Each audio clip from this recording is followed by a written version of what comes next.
What is up, everyone? Stokedelic back with another school news. Today's episode gonna title Fire Sale. It's kind of what it feels like. It's like a Call of Duty Zombies fire sale. So little time to try to get in all of the content that's getting fucking shot at us like a cannon. In an effort to combat that, gonna go a little more rapidly here and also try to use a little bit more creative editing and cutting, so it's a little less of me just talking into the camera and a little more visual stimulus for all of you ADHD sufferers out there. Start today off with a little bit of campaigning for our friend Raf Diaz. Hashtag free Raf. Indeed, as you may know, Raf was having a little bit too much fun with these exposed snowmaking pipes. I don't think this is any fault to Raf here. If you've got all these little side hits and shit going on right next to the pipes, you're just calling for a park rat to do a little damage.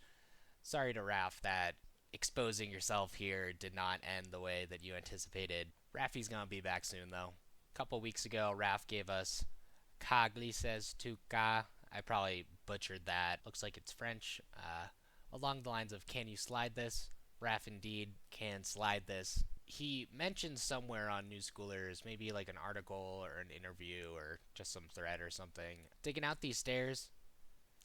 Dig out the stairs, homie. If you're gonna get the clip, dig out the stairs, my friend. Who else but us from PAAKU was fucking raw. Big shout out to the filming on this video. I really liked all the fish uses. If you haven't seen it yet, go peep the ender. This shit was fucking nuts. Easily one of the most insane street clips we've seen so far this year. There's a lot more to watch here other than the ender, obviously. This switch to switch on the down flat down is fucking sick. This long ass backslide here really had me going. Sketch ass disaster here, and I think we get a little rail grab in there. Then obviously this fucking 4 on.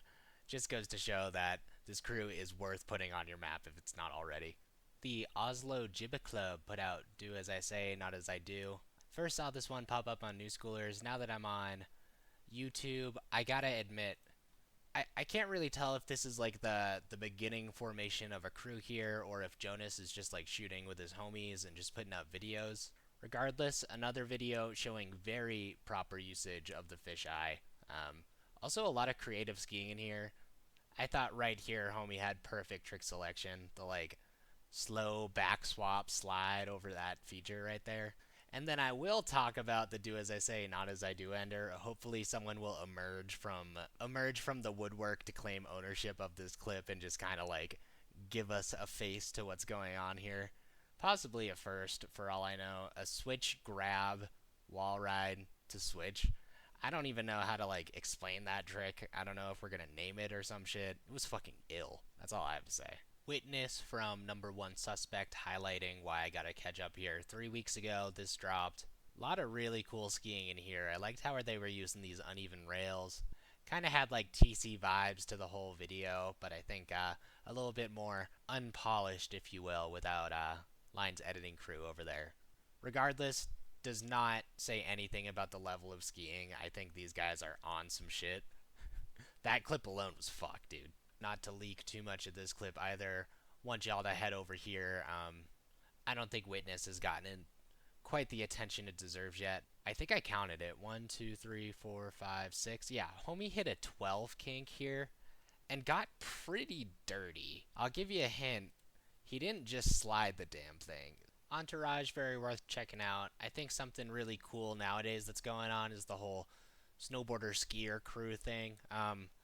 There's no reason for us to like segregate anymore. You know, we already had that whole renaissance of like, as long as you don't really mind waiting up for your homie to like strap in and they don't mind like being with a skier. I don't know where they got this idea, but they made it work, just hitting this like weird windpipe stack thing. Rodeo 5 tap there was fucking clean. And then here's another clip on it. I don't think it's anything special, just was that a tap 3? It's hard to tell. Frame by frame. No, I think it's just like a double shifty. Also worth mentioning, this crew's backcountry. It's not like they're just in the streets. They are absolutely killing it wherever they are. I think the whole half street, half backcountry film works if you kind of like have a separation of church and state with it. You know, you're cutting between them kind of elegantly, introducing the parts in a way that's not like annoyingly long, but you're also like helping to provide context to what's going on in your video. Entourage kills it at that. We also get just the smallest touch of psychedelic effects throughout this whole thing. Small touches of this can be nice. Also, a little tip of the hat to the last segment of this video. Overall, I thought that they saved the best for last, like you're supposed to. It had me just kind of like edge of my seat jonesing. Kind of faded the lines here in between the street and backcountry clips, but I think that's totally fine given that basically every clip here is a fucking banger. Final clip at this wind stack spot. Get a Cork-7 nose tap over it. Little call out on some of the portrait films this year, notably two of them by Gavin Rudy. First of all, we've got Funk Prescription with Nico Porteous.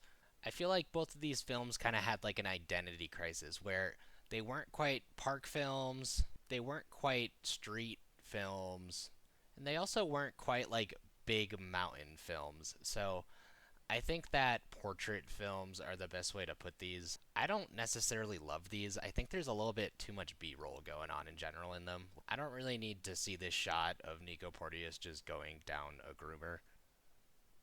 Butter, safety, double 10, yes sir.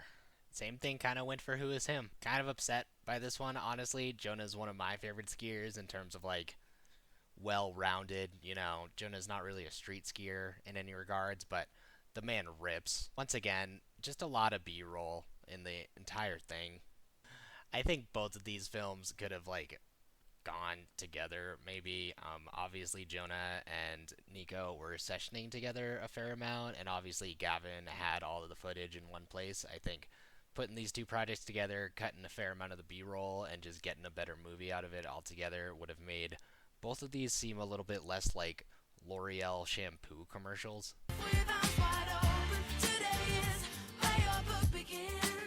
Again with the like groomer bomb clip. Here we get our mandatory ice ski powder flat 3 Japan. I call that like maybe 30, 30, 40. Oh, maybe I'm overestimating. Don't worry, Gavin. It's not just you. I had very similar feelings about Dylan Siggers' new film. I thought this was funny because at first listen, Dylan's recent interview on Two Planker kind of stated that he didn't like a lot of backcountry movies nowadays because they were really unreachable. Like, heli skiing is something that most of us can't do. Totally agree with that. Then I thought more about it, and Dylan talked about the importance of B-roll in your films and like building your character profile. I think he leaned into that a little bit too much here. I think that the analogy here is that Dylan is like a puppy and he's just like bewildered at the world when he's skiing. The rest is still unwritten.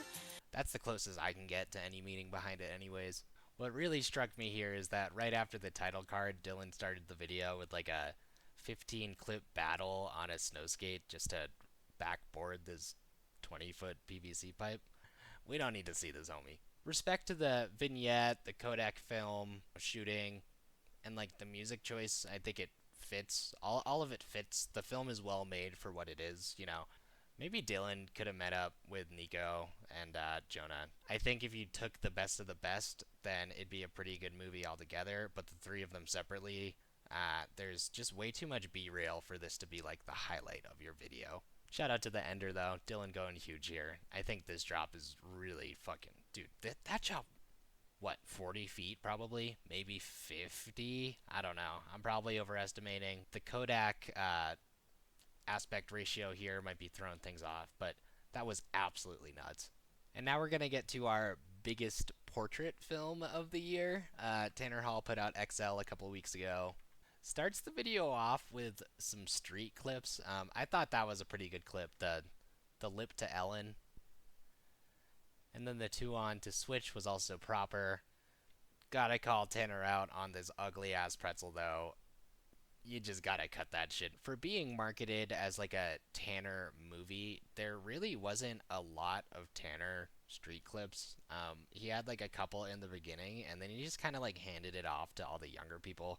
I think that was a good call on Tanner's part, but also feel a little bit robbed. I thought this was going to be like Tanner's return to the streets. Instead, we got like maybe like 5 or 6 clips of him doing actual street things. Here he is at that same session that Fruity was at. I don't really know how I feel about the whole skate park usage. I think I said that before. And then halfway through, we get to the real Tanner Hall 3.0. Fuck your mom and your girlfriend. Tanner for our community is kind of like a Disney patriarch where, you know, you're introduced to him at a young age and basically everything you know about him is just like, "Oh my god, this guy does such epic and crazy shit." But also he's like a little bit intimidating and like overall I don't pretend to understand Tanner skiing. The guy goes way faster than me just at resorts and shit, along with doing quad backflips, which I think was pretty cool as like a Guinness World Record type of accomplishment. I think it really does say where Tanner's at though nowadays, like pushing the limits and calling it a day type of thing. I think it's showing just a little bit in the street clips. The energy Tanner is putting into things is not as much as he used to, especially when he knows he can get away with it. Tanner was cursed with a slope style mindset when we got that like 10 years ago now. We got that viral clip of him just ranting about how American style, it's like, I'm the best, I'm this, I'm that, yo, fuck that. Simon Dumont, fuck that. Peter Lennox, fuck that. Kobe West, fuck that. You ain't the best. Not rail jams, this ain't rollerblading. on this ugly ass pretzel though. Ugly ass pretzel. Big mountain skiing was the only real type of skiing. Alright, we are finally catching up here. A couple days ago, got Win for Whistles from Mango. I was really excited for like a Mango independent movie. Thought that him having his own budget and shit was going to be awesome. But other than a handful of standout clips, 11 minutes once again was too long. A point that I think I've taken away from the past couple of movies is that the return to long form content almost went a little bit too far. A lot of these 20-minute videos could have been 10 minutes. A lot of these 10-minute videos could have been 5 minutes. A little shout out to this clip right here. Feature kind of reminds me of what's going on at Bone Zone right now. I won't be as harsh to say that Mango's movie fits into the shampoo commercial. Certainly a lot of clips that I think could have been cut highlighted what was actually good about this movie a little bit more. Like this clip was fucked, dude. The switch 2 Sev to Cork 3 out. And I feel like this was tough, man, because a lot of these clips aren't cuttable. Like that switch 1 to this big fluffy one. That's a good clip. I think that's B-roll that should have made the movie. And amongst that, there's shit here like this front lip swap, I would call it, to safety slide. Like, holy shit, dude. Now that we've been in here for a minute, I think that Win for Whistles is approximately the line for how much B-roll you can get away with. Actually, like, keep entertainment the entire time. This is most certainly B-roll by every means. I think we saw 100 clips come off of this little hip thing, and that was a good clip, but I'm not quite sure if it's Mango level of skiing to be made, to be put into this movie. Along with this double grab back 4 out, like this is barely Mango's level of skiing. Let's get on a more positive note here. In other news, we've got Gusto from Ecook, Hazard Network over here, backed by Armada and Line. Wait, what the fuck? Was this one not communicated? This is a pretty big slip up here. I mean, I was about to give Gusto a lot of praise, but this was used in Brashino, and along with that, this is like 0.25 slow-mo. Like, goddamn. If you're gonna reuse the clip, don't linger on it, dog. Man, this might be the most controversial clip of the year. A little foreshadowing for you. Got a special thing going on probably next week, but y'all are kind of fiending for content, huh? Oh my goodness, that was a perfect cut right there. And then this one's a little bit easier to recognize. I don't know why we're reusing this one, but you know, this gets a pass. Another angle. Didn't really take too much time.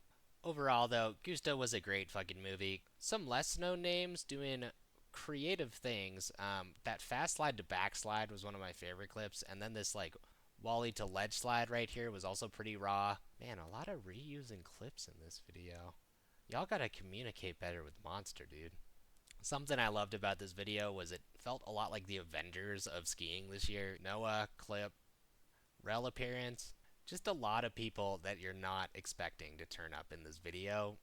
I think as a community, we might need to relearn what an ender clip is. There was a lot better clips in this video than that. It's not an ender, guys. Something Gusto executed really well was if you're not going to have like official segments in your video, at least have these identifying shots and like group clips together so that the audience isn't thrown off and constantly wondering like who the fuck is that. Like at least there's a little bit of context to who is the person in front of you.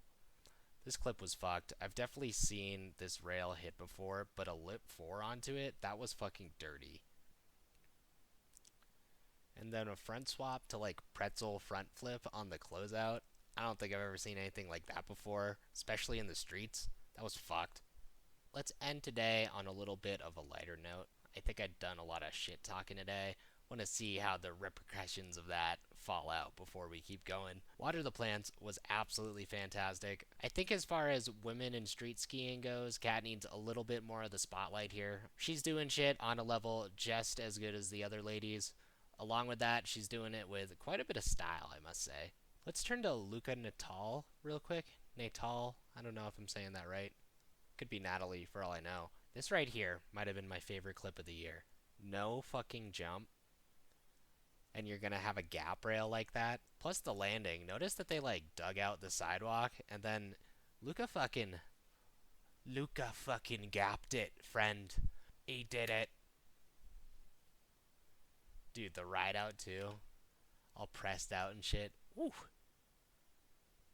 Yo, they ruined this spot. The disaster to the second rail on this. Holy fuck. My goodness, it was a nollie too.